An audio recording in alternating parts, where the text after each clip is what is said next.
먼저 이렇게 좋은 중앙교회에서 원로 목사님들을 모시고 이렇게 강의를 하게 돼서 매우 영광스럽고 기쁘고 감사합니다. 특별히 하나님께 영광을 돌립니다. 그리고 감사합니다. 그리고 오늘 더 감동을 받은 거는 우리 한국 감리교 목사 합창단 여러분들께서 부르신 이 곡과 그리고 이 우렁찬 목소리와 감동적인 선율에 정말 감동을 많이 받았습니다. 감사드립니다. 네. 자, 오늘은 제가 그 4차 산업혁명과 인공지능이라는 제목으로 강의를 하도록 하겠습니다. 띄워주시기 바랍니다.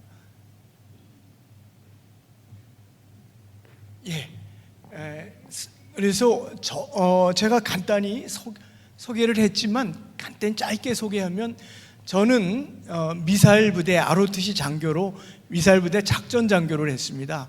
그래서 자동 제어를 전공을 했고요. 이어서 대학 교수로서도 제어공학, 그 다음에 그 인공지능, 로봇, 드론들을 연구를 했습니다.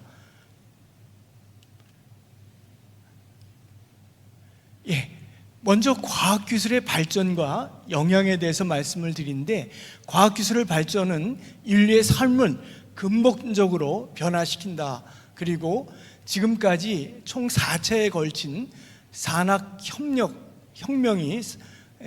있었는데, 이때 이것으로서 과학기술의 발전을 주도했습니다. 그래서 오늘 주요 토픽이 굉장히 많은데 제가 많이 줄여서 왔는데도 불구하고 많습니다. 그렇지만 가능하면 짧게 설명을 해드리고 동영상을 많이 준비했습니다. 그래서 아마 이해하시기는 굉장히 쉬울 수 있겠습니다.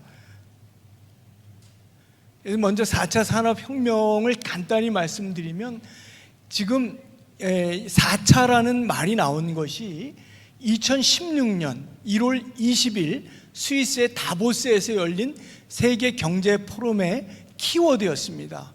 그리고 클라우스 슈밥이라는 분이 최초로 제시했습니다. 그래서 1차는 증기기관 18세기, 2차는 또 전기의 혁명, 3차는 정보, 지금 4차는 이제 ICT 융합 기반의 초지능, 초연결이 되겠습니다.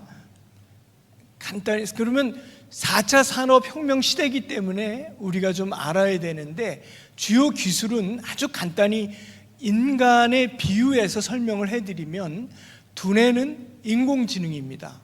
그리고 빅데이터는 혈관과 같고, 그 다음에 심장은 클라우드 컴퓨팅, 그 다음에 실제 응용을 위해서는 팔, 다리, 근육 이런 게 중요한데, 이때는 드론, 로봇, 그 다음에 자율주행 자동차, 그 다음에 3D 프린터, 스마트 제조 이런 것들이 됩니다. 감각기관은 서로 연결하는 건데 사물 인터넷이 되겠습니다. 그래서 4차 산업혁명에 대해서는 좀 이해를 하시는 게 좋을 것 같고요. 그리고 키워드는 맨 위에 있는 인공지능 A죠. B는 빅데이터, C는 클라우드 컴퓨팅, D는 드론. 앞으로는 드론도 로봇의 일종인데, 로봇 중에서도 드론이 가장 활용을 많이 될 것 같습니다. 왜냐하면 로봇은 걸어가면서 장애물이 많은데 드론은 날아다니기 때문에 굉장히 편리하게 됐습니다. 앞으로는 드론을 타고 교통수단이 될 거라고 생각하고 있습니다. 이미 드론을 타고 많이 다닙니다. 그 다음에 우리가 잘 모르는 게 있어요. 블록체인이라는 건데, 여러분 이 블록체인에 대해서 간단히, 굉장한 기술입니다. 설명을 드리도록 하겠습니다. 블록체인이라는 것은 우리 사토시 나카모토라는 사람이 있는데, 그 사람이 가상의 인물입니다. 자기 자신을 내세우지 않아요. 누군지 모릅니다. 실제 어느 누군지 모르는데 논문을 썼어요. 2008년에 9자리 쪽으로 섰는데 2009년에 비트코인을 최초 발행을 했습니다. 근데 이 블록체인과 비트코인은 정말 중요한 것입니다. 그래서 왜 블록체인을 만들었냐? 비트코인을 만들기 위해서 그랬습니다. 이분이 지금 밝혀지지는 않았지만 거부가 됐습니다. 재산이 약 200조가량 지금 갖고 있다고 예측이 되는데 누군지 몰라요. 200조 원. 예. 그러면 이 블록체인은 생긴 모양에서 왔어요. 그 안에 하나하나가 컴퓨터입니다. 컴퓨터를 자전거 체인같이 연결한 겁니다. 근데 이게 왜 좋으냐? 중앙에서 컨트롤할 필요가 없어요. 그러니까 모든 시스템이 분산되어 있습니다. 그래서 해킹도 불가능해요. 왜냐하면 중앙에 있으면은 화재나 그 도난이나 이런 것들이 위험해 있을 텐데 그런 것들이 전부 필요 없어요. 그리고 정부나 이런 거에 관여도 원래는 안 하게 돼 있는데 그래도 사회적 무리를 일으킬까 봐 정부나 어떤 기관들이 관여를 할 수 있게끔 돼 있습니다. 그리고 변조할 수가 없어요. 조금 이따 자세히 설명을 하도록 하겠습니다. 간단히만 설명하겠습니다. 이 블록체인의 구조를 설명해 드리면 첫 번에 왼쪽에 있는 거를 보면요, 요새 은행입니다. 은행은 장부, 중앙이 다 관리를 해요. 그래가지고 도난이나 화재 위험 때문에 한 군데에 못 있고 한 대여섯 군데 나눠져 있어. 서울, 대전, 부산, 광주 이런 식으로 나눠서 있기 때문에 그 데이터 센터를 운영하는데 엄청난 돈이 들고 또 굉장히 해킹에도 위험합니다. 그렇지만 지금 체인 구조는 오른쪽에 있는 블록체인 방식은 각각의 컴퓨터가 나눠서 하기 때문에 분산되기 때문에 굉장히 유리하고요. 공유 및 감시도 다 합니다. 그리고 그런데 이제 이게 공공성 때문에 법률 감시를 할 수 있는 기구를 두고 있고 거래소라는 걸 갖고 좀 감시를 하고 있습니다. 그래서 이건 굉장히 거래 내용이 투명하대요. 왜냐하면 모든 사람들한테 다 알려줍니다, 거래를. 근데 볼 수 있는 사람은 그 해당되는 사람만 볼 수 있겠고요. 자, 굉장히 중요한 거고요. 지금 굉장히 많이 쓰이고 있습니다. 우리 실생활에 많이 쓰이고 있는데 블록체인 얘기보다는 비트코인이라는 말이 많이 쓰고 있지만 이게 굉장히 혁명적인 거예요. 아주. 왜 좋으냐? 보면 이 계약 관리 및 스마트 계약이에요. 딱 단둘이만 알 수 있어요. 그래서 남은 아무도 알 수가 없습니다. 그 다음에 지불 처리 및 화폐로 해외 나가서도 마음대로 쓸 수 있어요. 전 세계 어디 가서나. 그리고 공급망 관리 같은 거 할 때 회사에서 좋고요. 자산 및 데이터 보호도 많아요. 금고에 넣을 필요도 없습니다. 아무도 몰라요. 자기만 알게. 그 다음에 신원 확인, 특히 그 의료 확인 같은 것들을 하는데 의료 기록 카드 같은 거 남한테 보여주기 싫은 것들 이게 다 완전히 비밀이 됩니다. 자, 그리고 이 암호화폐 비트코인인데요. 비트코인으로 어마어마하게 부자 된 사람들이 많습니다. 이건 간단히 알아두면 되는데 왜 비트코인이 유명할까? 이건 뭐냐면요, 최대 2100만 개만 발행할 수 있어요. 지금 현재 11월 7일 현재 약 1900만 개만 발행이 됐어요. 그래서 희소 가치가 있기 때문에 상당히 이 가치가 올라가고 있습니다. 그런데 사실은 봉이 김선달보다도 더 심해요. 봉이 김선달. 왜냐면 봉이 김선달 물 팔았잖아요.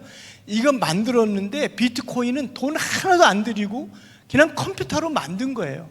그런데 지금 돈으로 하면 어마어마한 돈입니다. 약 300조 원이 됩니다. 그 300조 원을 비트코인으로 지금 했는데 봉이 김선달이 된 거죠, 그 사람이.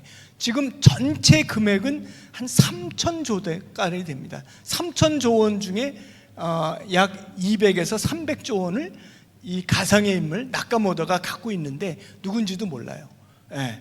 그래서 그러면 왜 이게 좋으냐? 해시 함수라는 걸 썼어요. 그래서 불가역 반응이라 해서 트랜지션, 그러니까 거래가 어떻게 이루어졌는지를 거꾸로 볼 수가 없어요. 그렇기 때문에 비밀이 완전 보장이 됩니다. 그래서 해킹이 불가능해요. 그러니까 익명성이 보장되죠. 세계 어디서나 쓸 수 있습니다. 그리고 지금 채굴이라는 거 있어요. 채굴 갖고 한 달에 10억씩 버는 사람도 있는데 채굴이 뭐냐 하면 비트코인의 블록을 만드는 거예요. 그러니까 지금 200만 개가 남았습니다. 지금 1900만 개가 썼고요. 그거를 그냥 주는 게 아니라 누구든지 문제를 풀면은 비트코인을 줘요. 근데 한 개 비트코인이 1억 5천만 원 정도 됩니다. 그러니까 하나만, 비트코인 하나만 해도 순식간에 1억 5천만 원을 벌게 돼 있어요. 문제를 푸는 겁니다. 그러면 비트코인은 굉장히 좋아요. 세계 최초의 사이버머니, 암호화폐고요. 익명성, 누구라도 채굴 가능합니다. 그리고 물리적 위조나 변경이 불가하고요. 전 세계 어디서나 쓸 수가 있어요. 그래서 아주 간단히 그냥 A가 B에게 보내면 그 실제 그 받은 B만 볼 수 있게끔 된 겁니다. 자세 설명은 안 하도록 하겠습니다. 시간 관계상. 이거 에피소드입니다. 비트코인은 제가 아까 말씀드린 2009년에 최초 발행됐어요. 근데 2010년 1년 후에 당시 18세의 고등학생 예루코스라는 학생이 피자 2판을 10,000 비트코인을 주고 샀어요. 근데 10,000 비트코인이 지금의 돈으로 1,497억 원입니다. 그러니까 피자 한 판에 750억 원을 주고 산 거예요. 얼마나 억울할 수 있어요. 피자 한 판에 750억 원을 주고 산 결과입니다. 그만큼 아주 이런 에피소드가 있습니다. 실제 화면입니다. 그때 피자를 샀습니다. 그래서 빅데이터 마이닝은 여러분이 잘 알기 때문에 빅데이터는 데이터가 많다는 거예요. 데이터가 많아야지 AI가, 인공지능이 정확해집니다. 그리고 그걸 캐내는 거를 데이터 마이닝, 그러니까 채굴한다고 그러는데 광산에서 우리가 하는 거 마찬가지입니다.